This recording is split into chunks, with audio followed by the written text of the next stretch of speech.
Bonjour et bienvenue à l'Happy Silver Show. Je suis Amandine Vu de Kaizen Happiness Life et je vous propose de découvrir des portraits d'experts en solutions pour seniors.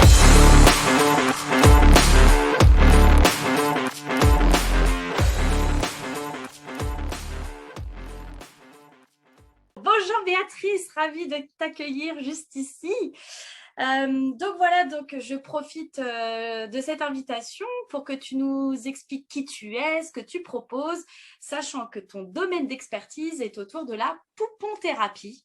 Donc tu vas nous en dire un petit peu plus et puis déjà on va faire connaissance. Alors, qui es-tu? Quel est ton parcours? Qu'est-ce qui fait qu'on se retrouve aujourd'hui? Alors, avant de me présenter, je voulais te remercier pour cette organisation géniale. Et puis, alors voilà, pour me présenter vite fait, donc je suis infirmière, je m'appelle Béatrice Dussault et j'ai un parcours atypique vu que donc j'ai eu mon diplôme dans les années 89 et puis en fait, peu de temps après mes études, je suis partie parcourir le monde où j'ai découvert tout ce qui est thérapie alternative, etc. Donc je me suis formée à plein de choses. Génial. Et j'ai fait un retour en France, donc j'ai vécu à l'étranger pendant une trentaine d'années. Et là, je suis rentrée en France il y a à peu près 6 ans. Et voilà, j'ai intégré un IPA. De suite, j'ai intégré une unité Alzheimer. Vu mon parcours justement en thérapie alternative, accompagnement, ils m'ont proposé un poste en unité Alzheimer. Et là, j'ai découvert ce public, entre guillemets, qui m'a vraiment touchée au cœur par tout ce qui est... Parce que c'est vraiment l'émotionnel, à fleur de peau, etc. C'est vraiment génial. Et puis, j'ai découvert justement tout le terme thérapie non médicamenteuse, que je ne connaissais pas. Moi, il y a 30 ans, je n'avais pas entendu parler de ça. Et donc, je me suis vraiment impliquée en autodidacte là-dedans, en regardant voilà, des livres, des vidéos, etc. Et j'ai découvert, donc évidemment, tout ce qui se faisait déjà, la cuisine thérapie, voilà, l'approche Smooth-Hélène, il y a plein de choses qui sont déjà mises en place. Et notamment donc une thérapie, une médiation par la poupée, qui n'était pas mise en place dans l'unité où j'étais. Et je me suis dit, tiens, je vais essayer. Donc j'ai acheté un poupée que j'ai là, une petite poupée que j'ai trouvée en brocante. Voilà, ça c'est le premier poupon avec lequel j'ai commencé. Et puis je me suis dit, allez, pourquoi pas, c'est vrai que ça peut être intéressant, ramener des souvenirs, etc. En tout cas, voilà, être un médiateur de communication, voir un petit peu ce qui se passe. Donc je l'ai rapporté, je l'ai bien habillé, et puis je l'ai présenté justement à une personne qui avait qui était voilà, stigmatisée comme agressif. Et qui faisait un peu peur à tout le monde parce que voilà, souvent il tapait, il insultait, etc. Et puis voilà, donc je suis arrivée dans l'unité avec ce poupon dans la main comme ça. Et puis le monsieur, il était assis. Je me suis assise à côté de lui. Et puis voilà, je lui parlais un petit peu comme ça. Et puis d'un coup, il a fait le geste de vouloir le prendre, donc je lui ai donné. Et alors là, ça a été fantastique à voir. Ce monsieur qui commence à le caresser, à lui chanter une chanson, etc. Donc c'était... Bon là, il était dans un moment apaisé, donc on voyait que ça lui apportait encore plus de bonheur et d'apaisement. Mais ce qui a été génial aussi, c'est de voir les autres soignants qui faisaient voilà, des allers-retours dans l'unité, etc., qui tout d'un coup se voyaient ce monsieur avec des gestes si doux et tendres. Voilà, c'était comme ça a permis un changement de regard par rapport à ce monsieur. C'est ce que Et j'allais dire. ça, D'un j'ai seul coup, trouvé le regard a changé complètement. exactement. Et ça, j'ai trouvé ça fantastique. Alors après, par exemple, mes premières petites expériences, ça a été aussi de le laisser. Je l'avais laissé dans un petit panier comme ça avec une couverture en libre service, on va dire, dans l'unité. Et il y avait une dame qui elle n'avait pas jamais eu d'enfant. D'accord. Et puis alors de temps en temps, elle allait voir le... Et par contre, voilà, le mot déambuler, hein, elle marchait beaucoup, etc. Ce qui était en soi, voilà, sa façon à elle de vivre et d'être. Mais du coup, peut-être, quelquefois, c'était un peu trop anxiogène. Hein. On voyait qu'à un moment, c'était sans but. Et là, quelquefois, ça l'arrêtait dans cette spirale un petit peu de tourner toujours. Et elle s'arrêtait, puis elle parlait au bébé. Elle remettait sa couverture. Quelquefois, elle s'arrêtait, puis alors elle l'habillait, parce que j'ai mis des petits habits aussi à côté. Elle le déshabillait, le rhabillait.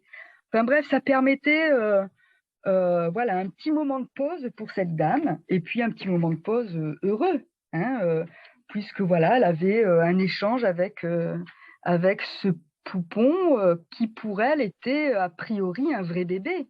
Mhm. Un peu pareil, ce monsieur, quand il a chanté, il l'a pris dans ses bras, vraiment, il l'a pris, mais pas comme une poupée, il l'a pris comme un bébé, Comme un être humain, oui. comme un être humain. Ouais. Alors justement, parce qu'aujourd'hui, on peut être pour, on peut être contre, hein, le sujet est très vaste, mais selon toi, ta vision de la pouponthérapie, comment est-ce que tu pourrais nous définir la pouponthérapie?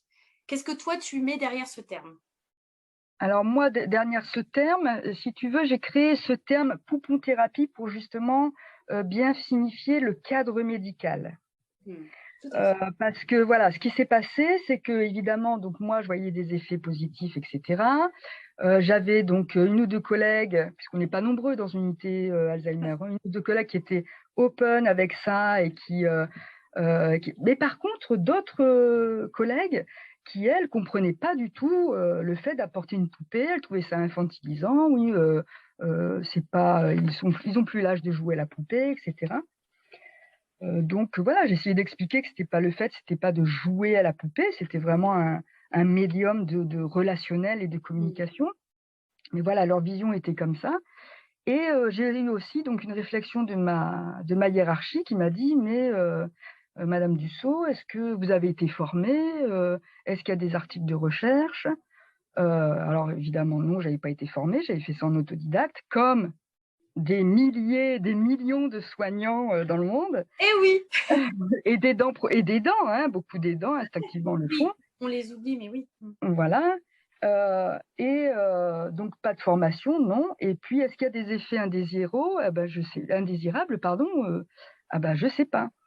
Donc oui, j'ai bien compris la démarche de ma hiérarchie. Mm. Donc on a abandonné le projet de médiation par la poupée dans l'unité. De toute façon, peu de temps, il faisait que j'ai pris la décision de démissionner de De cet cet établissement. établissement, voilà, où il y avait ce qu'on appelle cette maltraitance institutionnelle, etc. Donc voilà, j'ai démissionné et du coup, je me suis plongée à fond dans cette recherche. Je me suis dit, tiens, c'est vrai, il n'y a pas de formation, parce que du coup, j'avais regardé, il n'existait pas de formation en France ni à l'étranger, très peu. J'en ai trouvé une psychologue en Espagne avec qui je suis rentrée en contact, etc.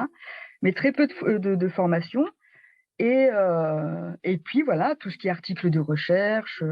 Et alors c'est marrant parce que plus je trouvais un article de recherche, ça me faisait le lien sur autre chose. Enfin, ça m'a pris voilà 6 mois de recherche internationale, de mise en contact comme ça avec des acteurs qui vraiment prenaient au sérieux il y avait mis en place déjà des méthodologies, notamment donc un docteur en Italie Ok. qui a fait beaucoup avancer par rapport aux poupées. Lui, il utilisait beaucoup les poupées d'empathie, notamment de la marque Joik, hein. Et un Irlandais, un infirmier qui a aussi un doctorat en éthique, en philosophie et éthique du soin, qui lui aussi s'est plongé dans cette approche et qui a été un des premiers. Il n'est pas le premier, mais parce que la première, ça a été toujours un peu des infirmières qui ont lancé, plus que des médecins en fin de compte, des infirmiers qui ont lancé des guides de pratique, etc., au Canada. Et donc cet Irlandais qui vraiment, lui, a écrit un premier livre et a commencé vraiment à écrire un guide de bonne pratique D'accord. et qui est présent. Voilà.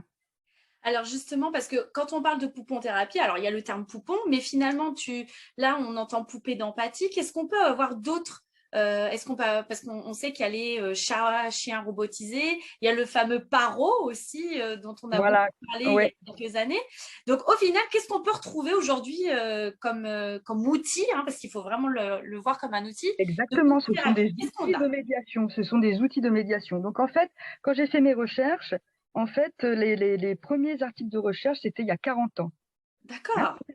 infirmières, voilà, Canada, États-Unis, où ils utilisaient tout ce qui est poupée, hein, le baigneur classique. Ok. Donc partout dans le monde, c'est plus un peu la poupée baigneur classique qui est utilisée.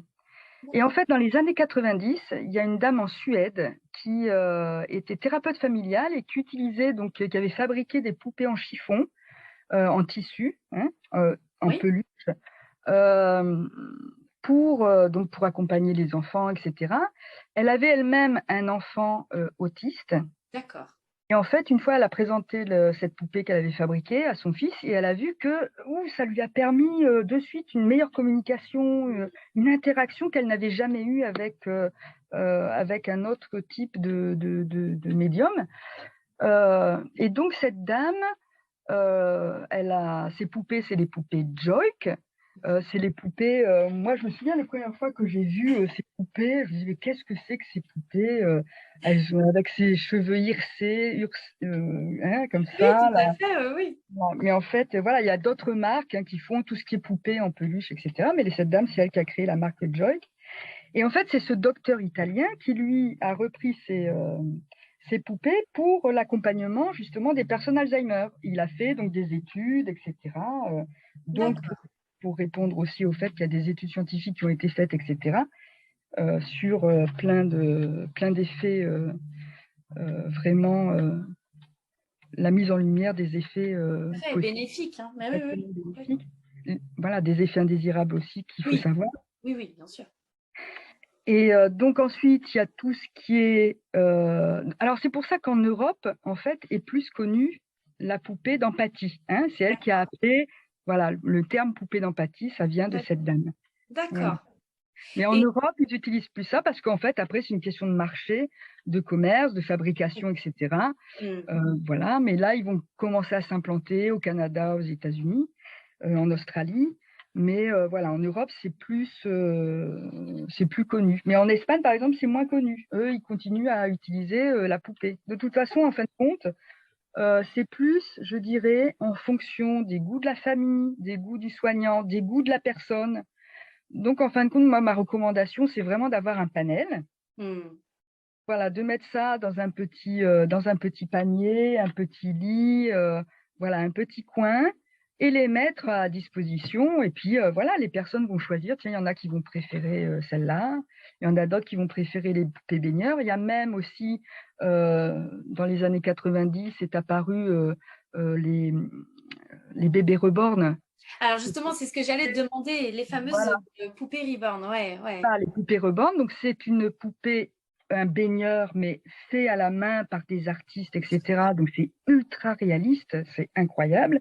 Et donc, il y a une infirmière en France qui, elle, fabrique des poupées. Et euh, alors, c'est des poupées comme c'est fait à la main qui coûtent très cher, mais elle a permis, grâce à une association, etc., à permettre à des EHPAD d'avoir des poupées reborn. Et Waouh. donc, en fait, voilà, ça marche de la même manière que marche voilà, une poupée d'empathie. Après, c'est plus le goût des personnes. Il y en a qui Tout vont à pas fait. du tout aimer l'effet bébé reborn parce que c'est tellement hyper réaliste qu'en effet, ça peut troubler, et ce qui est normal, puisque notre cerveau est en contradiction. Hein. Il voit que c'est bien, en même temps, il voit que c'est un bébé, on voit en même temps que c'est un bébé inerte, donc c'est pour ça que ça crée cette peur instinctive, c'est tout à fait normal.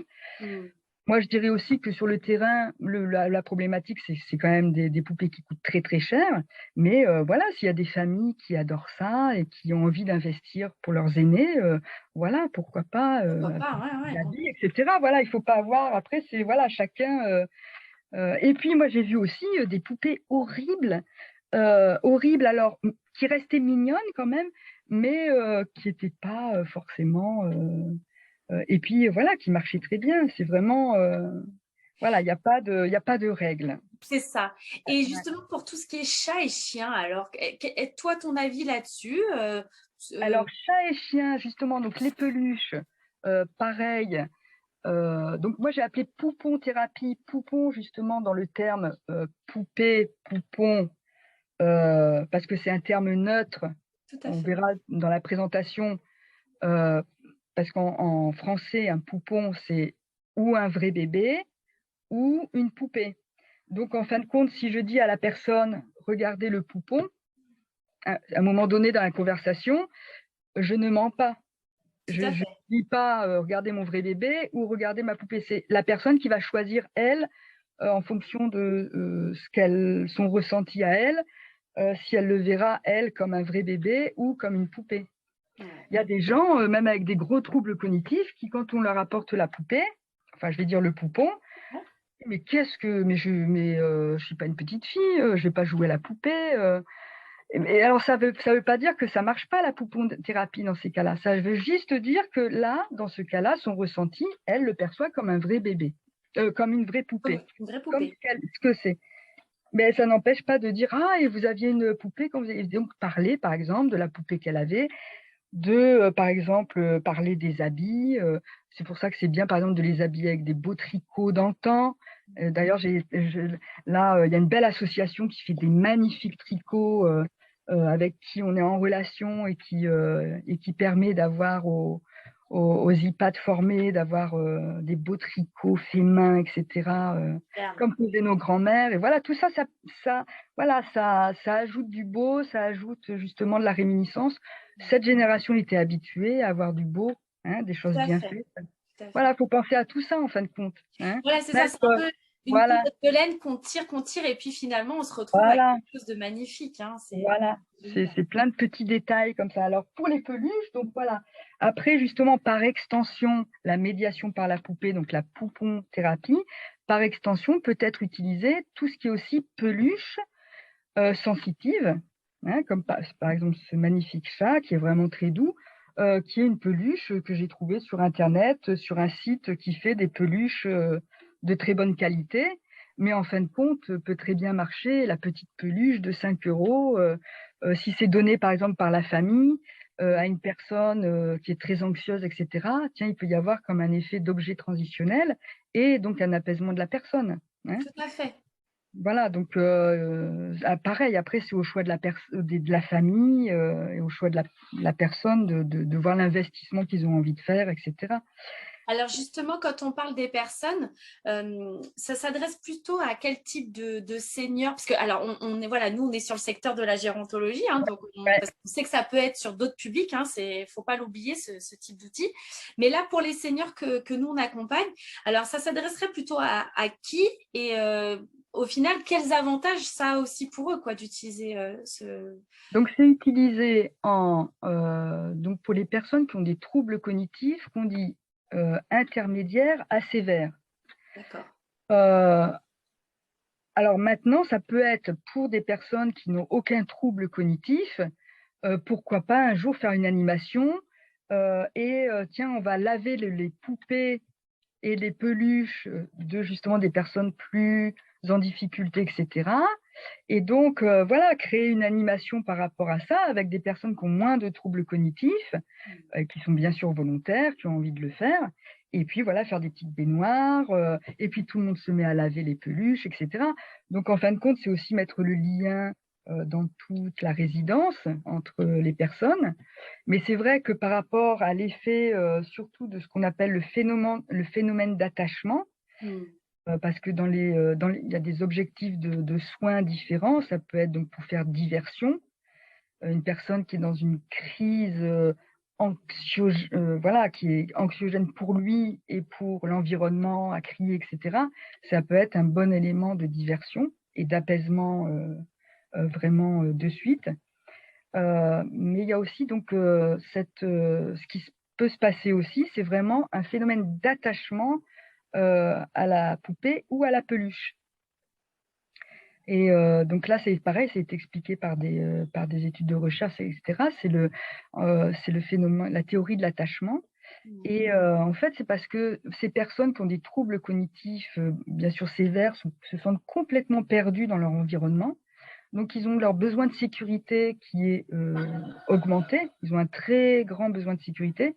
Pour le peu que par leurs blessures d'enfance, etc., ils aient justement ce besoin de sécurité qui est déjà altéré, ça peut être justement typiquement un outil vraiment très, très apaisant pour ce type de personnes. Donc là, c'est les psychologues, etc., qui pourront aussi accompagner. Et parce que quand il y a attachement justement à une poupée, ça peut être l'effet indésirable, c'est qu'à ce moment-là, la personne se mette totalement dans une bulle avec ce poupon ou cette peluche. Et là, ça devient un effet indésirable. Tout à fait. C'est à nous, accompagnants, qu'on soit aidant ou qu'on soit professionnel, de, à ce moment-là, par exemple, donner des temps de pause. Voilà, donc c'est pour bien rappeler aussi qu'on est toujours dans une démarche de thérapie non médicamenteuse et qu'il faut veiller à ce qu'il y ait quand même un protocole, enfin des bonnes pratiques en tout cas sur l'utilisation de ces poupons. Hein. Voilà. En fait, les approches non médicamenteuses, il y a tout ce qu'on met dans le terme de médiation, qui demande un minimum de formation, de guide de bonne pratique, qui est juste, voilà, pour les aidants ou pour le professionnel qui va commencer les premiers pas de n'importe quelle thérapie non médicamenteuse. Donc, là, une simple médiation. Et après, il y a vraiment la professionnalisation dans cette approche non médicamenteuse, où là, on parle de thérapie, de thérapeute. Donc, c'est pour ça que voilà, j'ai créé ce cursus de formation pour le poupon thérapeute. Mais les aidants professionnels, en termes de médiation, ils peuvent très bien s'accaparer l'outil. Le professionnel, lui qui est plus formé, fera évidemment des évaluations. J'ai les poils du chat qui volent. Fera plus voilà, exactement, des évaluations, des observations vraiment pertinentes, parce que ça peut beaucoup apporter sur la connaissance de la personne. Par exemple, une personne qui n'a pas parler, va caresser le chat ou Paro ou le poupon, etc. Puis va montrer la main, hein, la patte, et puis il va dire il a bobo à la patte. Puis bon, nous on aurait tendance à dire bah non, il n'est pas blessé, etc. Donc nous on va toujours valider, on va pas dire oui ou non, on va dire ah bon il a bobo, c'est comment, qu'est-ce qu'il a eu, enfin voilà, on va continuer dans cette conversation. Sans juger ni sans guider. Et en fait, on va s'apercevoir que c'est la dame elle-même ou le monsieur qui a mal à la main. Oui, bah oui. Oui, c'est impressionnant de voir comment d'un seul coup il peut y avoir un nouvel échange ou en tout cas et encore une fois on y revient à un changement de regard aussi en tant qu'aidant ou professionnel de se dire ah oui, je suis peut-être passé à côté de quelque chose ou finalement je portais malheureusement un jugement sur telle personne quand tu parlais de ton premier exemple du monsieur qui était très agressif et puis d'un seul coup a été quand même plus apaisé, c'est aussi très important. Alors, j'ai bien compris que du coup, tu as été autodidacte, que tu as parcouru le monde, que tu as fait voilà, de nombreuses recherches. Voilà, j'ai parcouru le monde virtuellement, hein, ça c'est Oui, grâce à mais, Internet. Hein. mais c'est super, c'est super. Voilà, j'ai fait des grandes recherches, pareil, des recherches. En tant qu'infirmière, il y a un département qui s'appelle le département de recherche en soins infirmiers. Donc, je me suis affiliée à cette association. Maintenant, ce sont des recherches, voilà, en autodidacte, en curieuse, pour vraiment mettre un cadre médical à cette pratique. Donc voilà, j'ai compilé tout ça par des formations, par le livre. Alors justement, voilà le livre, c'est de ça qu'on parle aussi. Parce que finalement, si moi, par exemple, demain, je suis professionnelle, je me dis, tiens, j'ai envie de proposer, ou en tout cas de m'intéresser, peut-être avant de proposer, ou peut-être il y a un projet qui se met en place sur mon établissement, qu'est-ce que je peux aller récupérer chez toi de ton expertise? Parce que finalement, tu es vraiment experte du sujet. Donc, il y a, j'imagine, on peut te retrouver sur les réseaux, donc tu vas nous expliquer ton livre et puis donc la formation que tu proposes. Alors, dis-nous un petit peu tout ça. Voilà, alors le livre, c'est Un poupon pour nos aînés, à la découverte de la pouponthérapie. Il fait environ 280 pages. Et voilà, il y a le guide de bonne pratique. Il y a une préface du professeur Louis Ploton, qui a écrit beaucoup de livres, hein, qui est un grand psychiatre, gériatre, qui a vraiment, dans les années 90, justement, vraiment permis ce changement de regard, etc. Et donc, il explique aussi dans cette préface, il explique que lui aussi, quand dans les années 80, ses infirmières, ses aides-soignantes de son service ont apporté un poupon dans son service, il a dit, mais qu'est-ce que c'est que ça, quoi? Il avait aussi un a priori. Et qu'en fin de compte, il a bien dû s'apercevoir qu'il y avait des effets bénéfique, instantané et vraiment d'amélioration du comportement, voilà, de bien-être, que du coup, il s'est aussi intéressé sur le sujet sans se spécialiser, etc. Mais du coup, voilà, il a étudié un peu les recherches scientifiques qui ont été faites. Il y en avait déjà qui étaient faites, notamment par ce docteur Selossi en Italie et bien d'autres. Et donc, il a bien vu que oui, c'était médicalement très au-delà de dire c'est infantilisant, c'est pas éthique, etc. Ça fait partie justement de ce changement de regard. À partir du moment où on a ce changement de regard, ce n'est plus nos ressentis à nous qui sont pris en compte. C'est-à-dire que quand on pense que c'est infantilisant, c'est notre ressenti à nous. Tout à Quand fait. on pense qu'on ment à une personne parce qu'on va lui donner une poupée et que lui va lui parler comme un vrai bébé et que du coup on se retrouve à devoir parler comme si c'était un vrai bébé, avoir cette sensation de mensonge, ce sont nos propres ressentis. Nous, on se met, voilà, le changement de regard qui a été fait dans les années 90, grâce notamment au professeur Poton, mais à plein d'autres soignants et aidants, c'est de se mettre, nous on a les capacités cognitives de rejoindre la personne dans ses difficultés, dans ses ressentis, dans sa vision de la réalité. Nous avons cette capacité, donc c'est à nous de rejoindre la personne. Hein. Tout à Moi, je me fait. souviens, il y a 30 ans, quand j'étais étudiante infirmière, on nous disait voilà, une personne âgée qui a 80 ans, typiquement, quand elle a donc, la maladie d'Alzheimer ou apparentée, en tout cas tout type de démence, hein, démence dans le terme professionnel Oui, oui. médical, hein, va elle dire, ah bah j'ai dit, si on lui demande quel âge elle va dire j'ai 17 ans, puis elle va raconter qu'elle a 17 ans, ou même elle va dire j'ai 5 ans, où est ma maman, elle va chercher après sa maman, etc.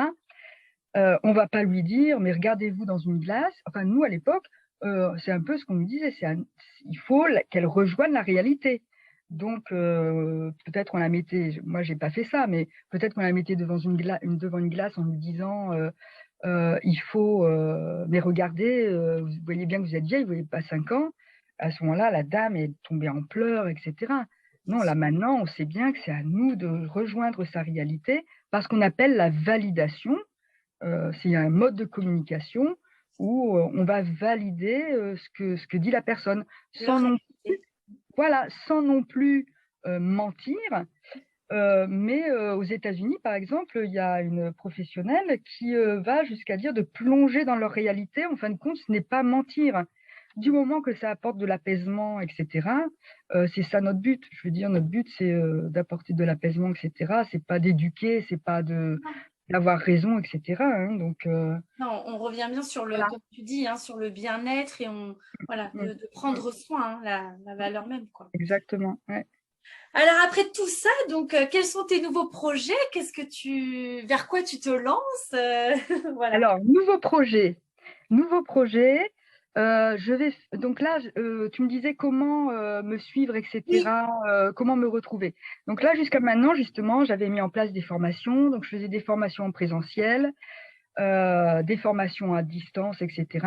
Là, à partir de fin septembre, je vais être obligée de faire une petite pause de quelques mois parce que je viens d'intégrer en fait un super poste, une belle opportunité en psychiatrie adulte, un hôpital de jour où justement en tant qu'infirmière, je ne fais que un accompagnement d'approche non médicamenteuse.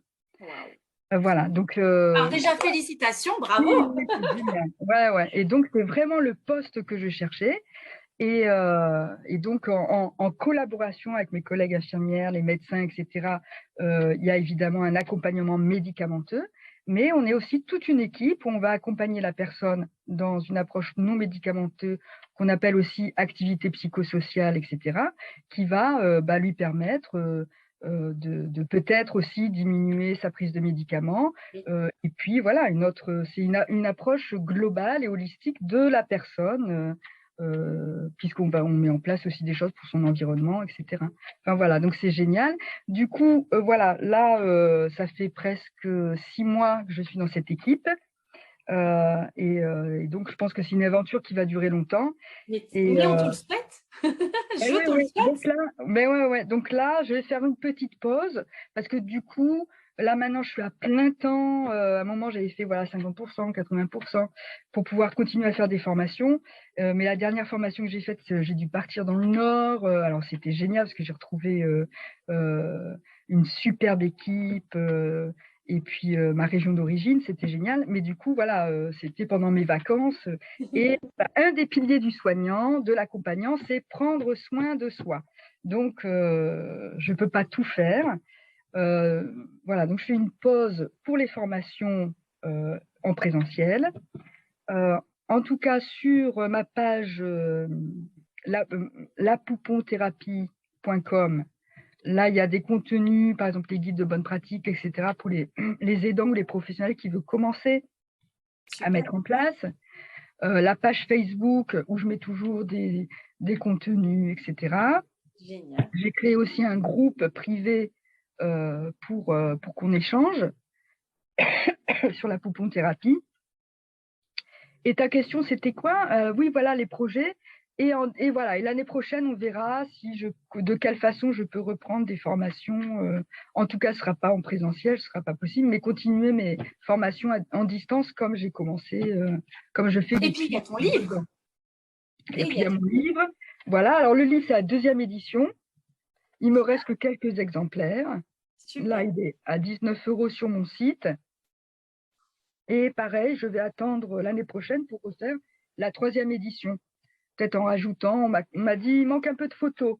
Mais bon, ce qu'il y a, c'est que c'est en auto-édition. Donc, ouais. C'est pas, je fais de mon mieux. Hein, c'est un autre des piliers du Slow Care, je fais de mon mieux. C'est super. Voilà.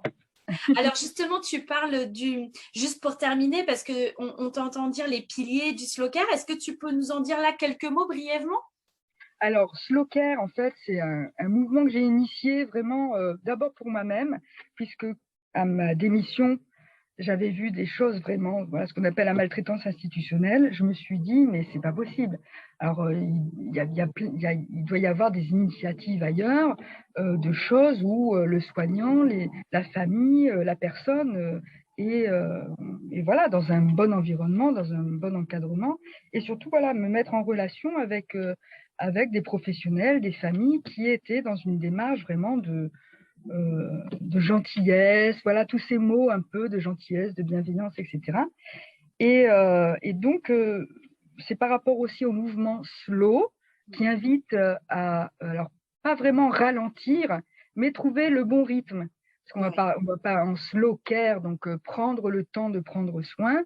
En fait, c'est nous se mettre au rythme de nos aînés, qui ont évidemment un rythme plus lent. Donc, on ne peut pas demander à une soignante de faire une toilette en 10-15 minutes, alors que les personnes elles-mêmes sont dans un autre rythme de mouvement, etc. Donc, et j'ai repris un peu les 7 piliers qui étaient en commun avec tous ces professionnels. Donc, j'ai rien inventé, hein, mais un des premiers piliers, c'est évidemment la tranquillité de présence. Voilà, donc il y a 7 piliers et qui permet en fait d'être comme un guide dans notre prendre soin.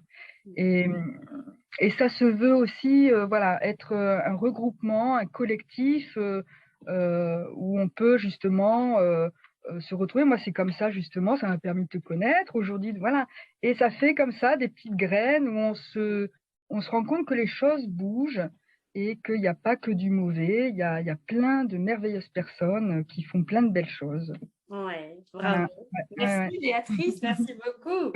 Merci à toi. C'était Amandine Vu de Kaizen Happiness Life. Je vous retrouve pour un prochain épisode de l'Happy Silver Show.